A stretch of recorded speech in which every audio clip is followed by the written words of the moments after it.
Hello friends, this is Dr. Amarjeet Kaur, Professor of Accounting and Business Communication at the Department of Management, Gurugram University, Gurugram.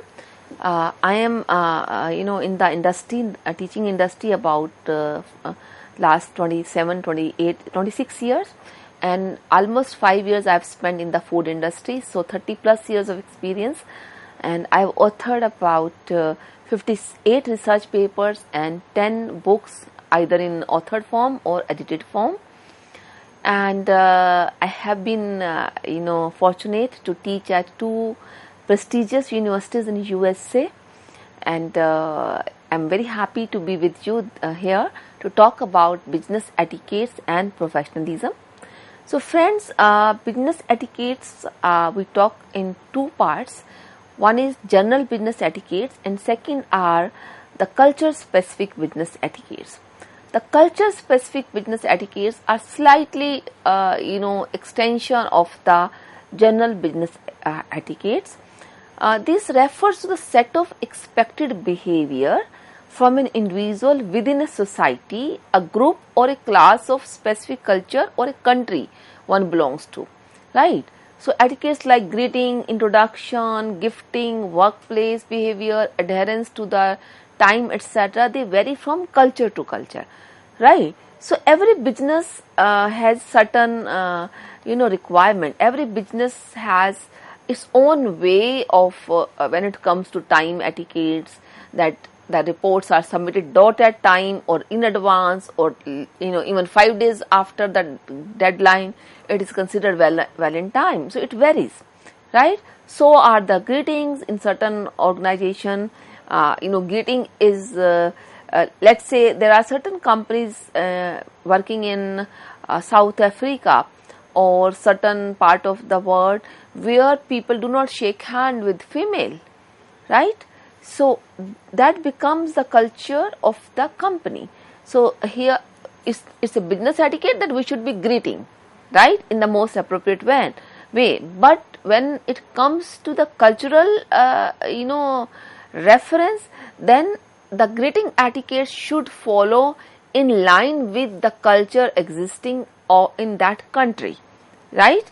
So is for gifting, so is for introducing. So we have to follow those etiquettes which are in congruence with the practices, social practices of the culture of that country where we are referring to or we are talking about, right? So that's a slightly different. Otherwise, we have to follow the business etiquettes, be it gifting, introducing, meeting, desktop, etc., everywhere. But the way these etiquettes are practices may vary from country to country or the culture to culture. So that's what I was talking about, that culture specific business etiquettes may be a slightly different. Now I will be talking about what are the do's and don'ts of business etiquettes. So I will be discussing first the do's of business etiquettes, and thereafter I shall be discussing don'ts of business etiquettes. So first do is that use proper greetings. The second is say please and thank you. Third is practice good table manners. Fourth is be mindful of your language. Fifth is respect personal space for others. And the sixth is dress appropriately. So we have couple of more which I will discuss after discussing these 6 first. So use proper greetings. As I said, greetings are generally country specific, culture specific, right? So proper means we should follow the culture of the country where the company is operating, because we are talking about business etiquettes, isn't it? So greeting is essential. This is a etiquette that you must greet. But what is proper greeting will depend upon the culture of the company as well as the culture of the country where the company is operating, right? So we should be greeting appropriately. Then the second do is that we should be very, very often using the word please or thank you wherever required, right? So to ask somebody to do some work, if we use the word please, submit the report, and another statement is submit the report by 5th, it makes a difference, right? Using the word please to get any task done or to direct somebody to do something, it really talks about the character of the person, of the manager who is getting the work done. So how polite you are, it is also visible in your language. So if you are using the word please before requesting anything for, it really brings a weightage to the statement, to the communication. And then thank you as well. So if somebody does some work for you, somebody provides you the data within the time, somebody really goes out of way to provide you certain information for the meeting, or really puts up things together for you in the meeting, wherever, whenever there is an occasion and a reason, be thankful to the people at the workplace. That is required as a business etiquette. Then, there are businesses where people dine together. There are multinational company, I don't want to name. There are companies where, from the CEO to the fabricator to the sweeper, everybody is eating together in one area, common area. This is true. In India too, this is true. The biggest car manufacturing company has the practice. I know it personally, that they are practicing to have a common dining area and dine together. So if you are dining in such a common area, you have to have table manners, because it's not that there could be a time slot for, let's say, 1 hour. 1 to 2 is the lunch hour at the workplace, and you may end up or finish your meal in 20 minutes. There would be another set of people who are supposed to join. So make sure you clean your dishes, you put up your dishes at the cleaning area at least, if not cleaning yourself. You do not throw the things around, you do not mess up the table, you do not make so much noise while eating. You be careful about the people sitting aside, left or right to you. You have to have table manners. We should be practicing that. This is the business etiquette, do's. We have to be mindful of the language we are using. We cannot use casual, very informal language at workplace. We cannot be using slangs even. So we have to be mindful of the language we are using at our workplace. Then respect personal space. It's very essential. Do not just peep into the workplace or workstation of someone else and just eat up his or her time. Just look into what he or she is doing. Just do not go and touch the paper and ask him, oh, what is happening. That is, disrespectful to the personal space somebody has. Somebody is working in his or cabin. You just cannot just walk in without intimating, without knocking, and disrespectful to the personal space the person has. Right? Dress appropriately. As I said, this is an essential, that you are dressed up appropriately. What is appropriate dress will vary from company to company. I just gave an example a few minutes ago that in startup culture, everybody is in informal dress. People would be in shorts, in jeans, but majority of the companies, majority of the workplace will not have that kind of culture. So appropriately means do not expose, do not, make sure that your buttons are tucked properly. Make sure you are not exposing yourself much inappropriately, in fact. So we have to be properly dressed up. That is also part of the business etiquette. Then 7 and 8 number is respect personal space, dress appropriately, be a good listener, and put your phone away or put in silent. So as I said, we have to be dress up not only appropriately but for the occasion as well. So if there's a formal meeting, we should be in a formal attire. If you are seeing a client outside, you have to be present formally. There are companies who prefer the representative of the company to be in that shirt or trouser or whatever they have given, or blazer, having the logo of the company, right? So I have some team last week visiting from Valparaiso University, their professors were wearing the t-shirt having the logo of Valpo. That looks so that could be a direction. So dress as per the occasion, and if required, if it is directed to you, you may dress up in the formal official dress, the uniform you may call it as. Then be a good listener, right? You needed to, in any meeting, anywhere you are there, it's not just that if you are just speaking all the time, that's good.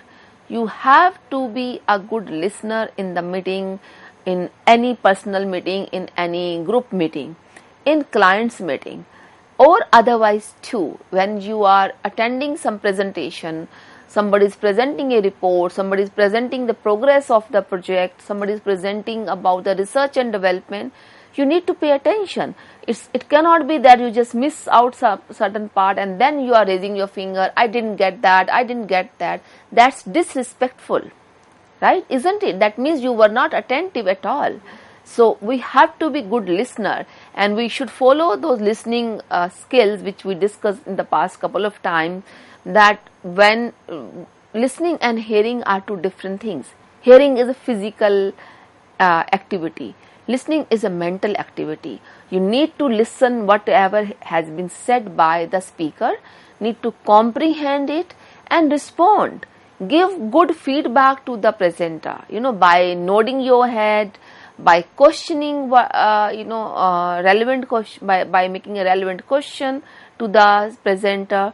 That's how this is required. This is a business etiquette. It's not that you are doing with somebody. You have to carry yourself in a way that you sound, you are attentive, you are actually attentive, and that's how you will be, you will be able to comprehend the information better than the other. And then whenever you are in meeting or you are at a workplace, especially when your desks are one after another, when you do not have a personal room dedicated to you as an office, make sure your phone is either on a silent mode or your phone is not with you. That is not possible nowadays, but it should be on a silent mode. Of course, I'm not recommending for the aeroplane mode, but on a silent. That's how you will not be disturbing others. That's the one way to take care of the people who are around, especially when you are sitting in a cubicle. It becomes really imperative to keep your phone on silent, and this is the part of the business etiquettes only. Well, after talking about the do's of business etiquettes, I'm going to talk about don'ts of business etiquettes, what you should not be doing. So there are a couple of don'ts I'm going to discuss. The first one is, do not peep into others' cubicles or workstation. This is the first no, I would say. People will just walk in, just bend on the desk of the other and see what is happening. They will just pick up the paper. Oh, this is very good projection. Oh, this is very good report. And the person who was really preparing, working hard from the couple of days, he didn't want to show it anybody, then to the boss. He is really disappointed. He is really very upset on this. Why will he or she not? He or she has a right to, because you were the one who was unwarranted guest or unwarranted visitor to his cabin, peeping into the cubicle, commenting, looking at the desktop, looking at the laptop or the report or the paper lying on the table and commenting or trying to find out things. That sounds little shrewd, that sounds little unprofessional, right? So this is the part of the etiquette. Never go to anybody's cubicle. Just, you can say hello, just staying away from the cubicle.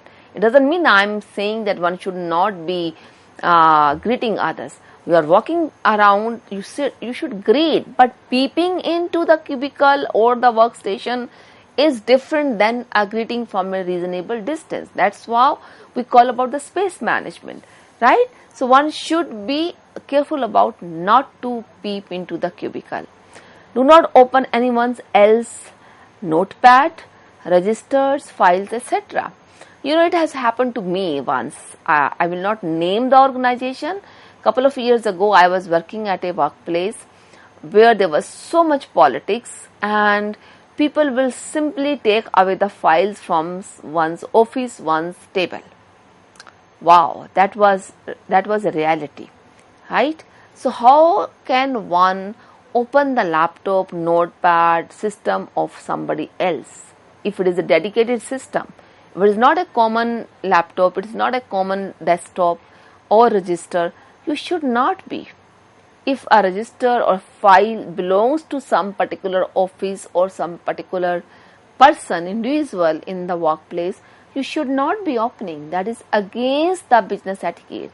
That shows your integrity. Your integrity is not good. That may send a message across that you are trying to steal the information, or maybe you are trying to copy the information or the work, and you may be considered a clever cheater, any such thing. We said etiquette or professionalism is all about what kind of message you are creating in the mind of others, right? By doing this, actually you are sending a wrong signal in the minds of others who are dealing with you. That's a completely no. Another point is, do not keep your workstation dirty and shabby. So, and the fourth is, never criticize or make fun of your colleagues. So let's discuss these 2 points now. Do not keep your workstation dirty and shabby. As I said, most of the work companies nowadays, people have workstation one next to another, like cubicles, or even maybe no cubicle, just common table and the chairs are there.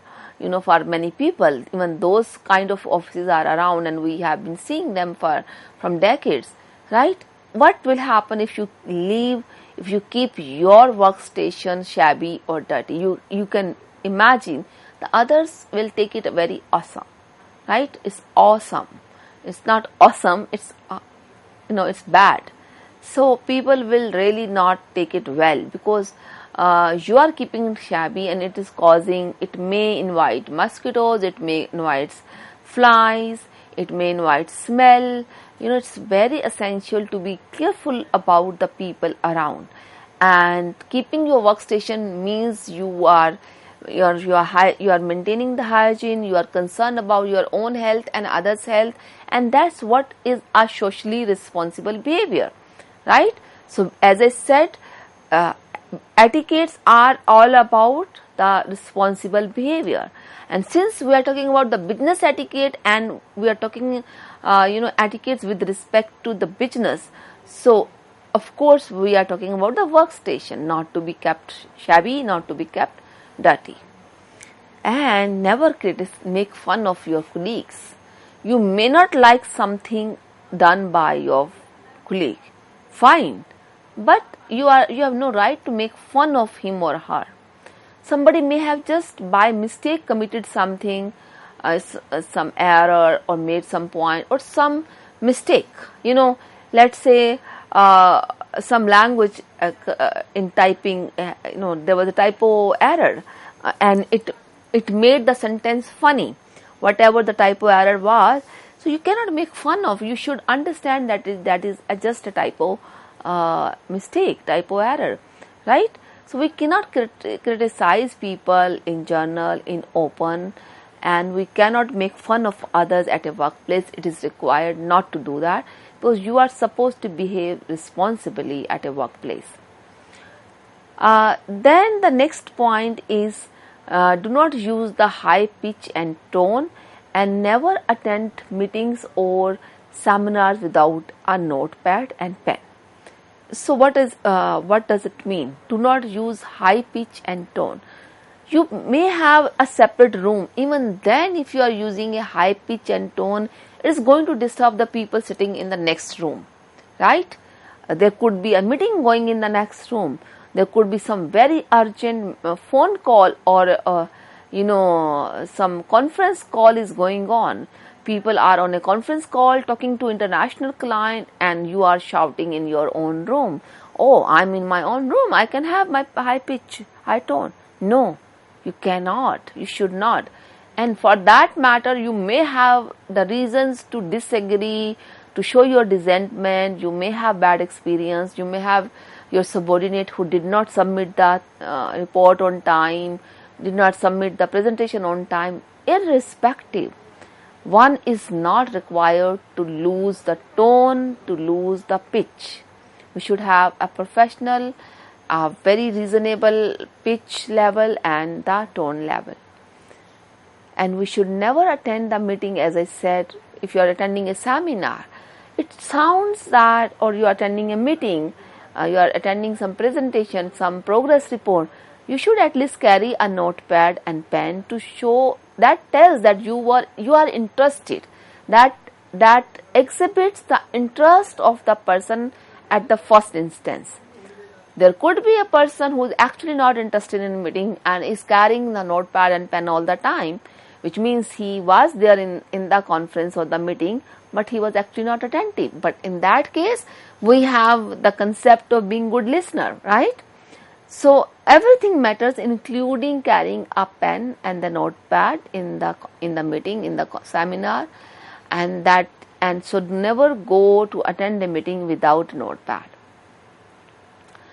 Then the 7th and the 8th point is never pass on the information to unrelated recipients. Never wear revealing clothes to the work.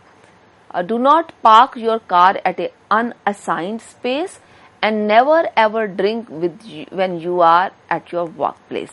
Right? So let's discuss these points now. So the point number 7 is that never pass on information to unrelated recipient. Now, let's say you were preparing a report for the marketing head, and you know that you do not have very good terms with the marketing head. So you intentionally send the report to the general manager as well, purposefully, because you do not have good terms with the marketing head, and you are doubtful he or she will appreciate you in general, in public, and may take the benefit or may take the credit for the work you have done. Fine, your fear could be real. I am not challenging that thought. What I am challenging is that even then you are not supposed to pass on the information to unrelated recipient. Irrespective of how fearful you were, you cannot do that. At the first instance, you should be sending the information to the concern. And if you felt later on that you didn't get the credit, you are ignored, your idea is purposefully, just been thrust out, then you have the right to reach out to the next person.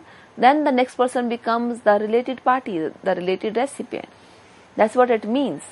And it is always suggestive, be it male or female, not to wear revealing clothes. It should not be that we are wearing very deep necks and the men are having shirts and the buttons are not tucked properly.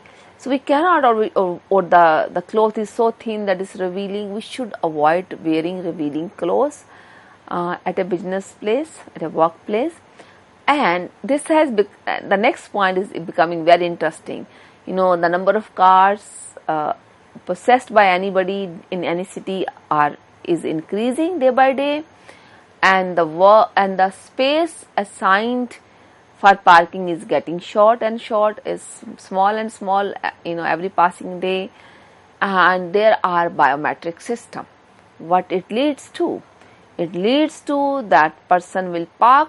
If your assigned place for car parking is little far away than the biometric machine, and you got late for the day, you will simply park the car somewhere and rush to the biometric to punch it. Right? This is a very common practice, and we have seen it happening around. So you will simply rush to punch so that you do not miss the attendance time, and you are ignoring the fact that you are parking at an unassigned space. This is completely against the desired business etiquettes. You are doing wrong, man. You should not be parking your car to any or at any unassigned space, irrespective how late you are. Bear it, because you You are late by your own, for your own reasons. You are responsible for that.